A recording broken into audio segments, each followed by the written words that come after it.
The Red Sea, one of the busiest sea lanes on Earth. Almost 15% of the world's trade passes through here. But now, it has turned into a battlefield by the hunters Houthis. Missiles, drones, and burning ships everywhere. But in the middle of this chaos, one mystery stands out. Why do Chinese ships pass through untouched? Rumors swirl of secret deals, hidden weapons, and a trap so brutal it doesn't need bullets. This is how China massacred the Houthis at sea, not with firepower, but with shadows and strategy. So, who are the Houthis? They are a rebel group from Yemen, a country torn apart by war since 2014. They are tough, battle-hardened fighters who say they are defending Yemen's Shia Muslim minority, but they are also supported by Iran, which makes them part of a much bigger fight. A fight against the US, Israel, and their allies. Now here's where things get wild. After the war in Gaza began, the Houthis announced they would attack any ship linked to Israel. At first, people thought they were bluffing, but then in November 2023, they hijacked a massive cargo ship in the Red Sea, not long after they launched missile after missile at passing vessels. Plus, they have fired so many drones and rockets that US Navy ships are now shooting them down almost every single day. Imagine that, warships defending against waves of drones. Like a real-life video game, except the stakes are life and death.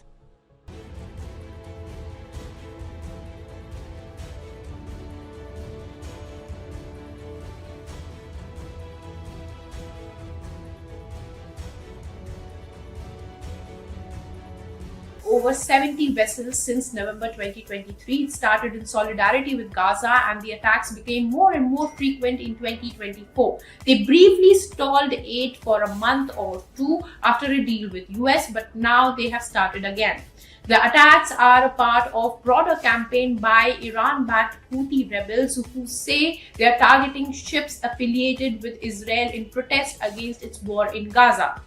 But in reality, the strikes have increasingly endangered ships with little or no direct connection to the conflict, raising the stakes for global shipping.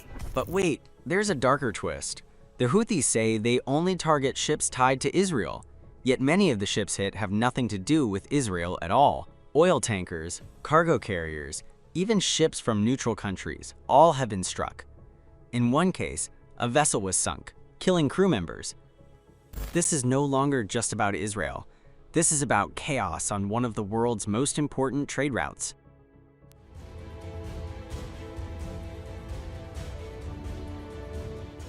And the shocking part, the US military says the Houthis have been able to build their own drone factories inside Yemen with help from Iran.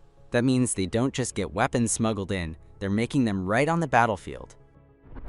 Its warplanes were forced to return from their launching point after Yemeni armed forces launched a number of missiles and drones. But why risk angering so many powerful countries? Why turn one of the world's busiest sea lanes into a war zone? For the Houthis, the Red Sea is the perfect stage to show their power. Every missile, every hijacking sends a message. We can strike anyone, anywhere. China's arrangement with Yemen's Houthi rebels. But here's where the story takes a shocking twist. While the Houthis were firing rockets at ships from Europe, America, and even random neutral countries, there was one group of vessels that somehow kept sailing untouched. Chinese ships. Huge tankers marked with Chinese flags moved through the Red Sea while missiles rained all around. It was like they had an invisible shield. Why? That's the question that stunned intelligence agencies around the world. Rumors exploded in early 2025. Did China make a secret deal with the Houthis? US officials whispered that it was true. Reports claimed Houthi leaders had traveled to China in 2023 and 2024 to set up a pipeline, in exchange for promising not to attack Chinese ships. The Houthis were said to be getting advanced components and guidance equipment straight from Chinese companies. If that's true, it means China wasn't just watching the chaos, they were feeding it. Yemen's Houthi rebels have told China and Russia that their ships can pass through the Gulf of Aden and the Red Sea safely. The Houthis have been attacking vessels off the Yemeni coast since November. The US and the UK have launched airstrikes on Houthi targets in retaliation.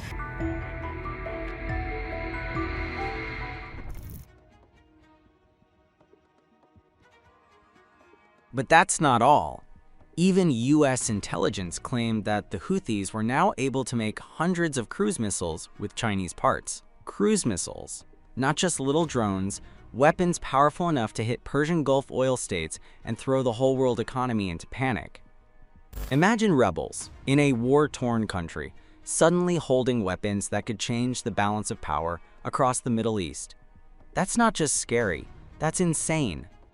So people began asking, if the Houthis can hit everyone else, why not China? The answer seemed simple.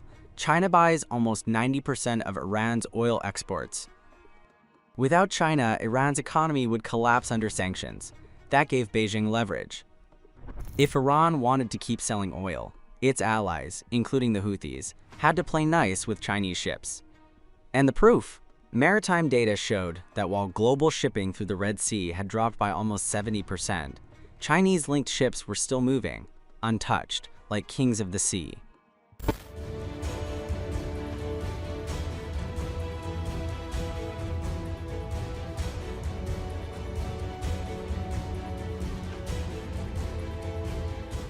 But then came the moment that nearly broke the illusion. In March 2024, the Houthis accidentally hit a China-linked oil tanker. It was a targeting mistake, but it proved one thing. Even with advanced gear, the Houthis were still relying on rough systems. Their targeting was not perfect, and sometimes errors happened. But after that incident, Beijing stepped in harder, reminding the Houthis publicly to respect the navigation rights of all countries. It sounded like diplomacy, but behind the scenes, many wondered if China was furious, warning their unofficial partners, hit our ships again and pay the price. And here's where the Red Sea became a trap. For the US and its allies, every Houthi missile meant more money, more ships, and more resources tied up defending the trade routes. But for China? Every day the Houthis kept firing was another day Western economies bled cash, rerouting their ships around Africa. Europe lost billions. America spent billions more trying to defend the sea lanes. Meanwhile, Chinese goods kept flowing through the Red Sea, cheaper and faster. It wasn't just a safe passage. It was a business advantage. Think about that for a moment. While European factories waited for delayed parts, Chinese companies delivered on time. While American allies lost money, Chinese firms gained market share. Beijing didn't have to fight a naval battle. They let the Houthis do the dirty work, while they reaped the rewards. This wasn't just politics, it was economic warfare, without firing a single Chinese missile. If China was so careful, why would they risk being caught? The answer is chilling. By October 2024, the US had already sanctioned Chinese firms for helping the Houthis. Companies in Shenzhen were accused of sending hundreds of missile guidance components to Yemen. Not only this, in April 2025, Washington said a Chinese satellite company gave the Houthis real-time imagery of US warships in the Red Sea, helping them aim their drones.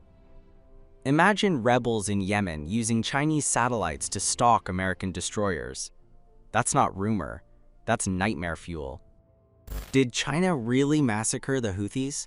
Not with bombs or guns, but with something far more brutal: control. By feeding the Houthis just enough tech, Beijing kept them alive, dangerous and useful, but not strong enough to threaten Chinese interests. The Houthis became both weapon and pawn, a blade China could aim at the West while keeping the handle firmly in their own hand.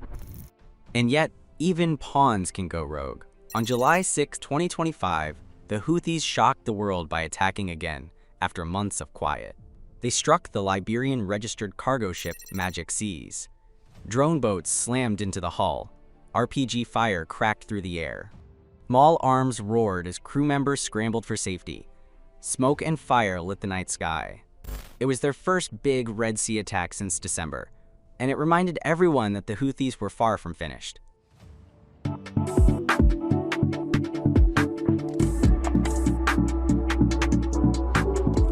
Shipping vessel in the Red Sea. The Magic Sea's crew of 90. Once again, the message was clear. Western ships burn, but Chinese ships sail on. And after the attack, Chinese diplomats spoke up again. At the United Nations, China's envoy urged the Houthis to, quote, respect navigation rights and stop targeting commercial vessels. It sounded like they were calling for peace. But critics heard something else. Was this just Beijing playing both sides, pretending to be neutral while quietly enjoying the chaos? Here's the cruel genius of it. By urging respect for sovereignty in public, China looked like a peacemaker. But in reality, their ships kept gliding safely through waters that had become deadly for everyone else. That's not peacekeeping, that's strategy. That's how you massacre an enemy without ever firing a gun, by letting them destroy themselves, while you come out on top. Could this last forever?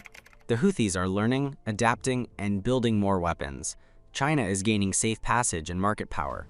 The US is bleeding money and focus. But what happens when one mistake, one wrong missile, hits the wrong ship again? What happens if a Chinese vessel goes down, not by accident, but on purpose? That's the question hanging over the Red Sea right now.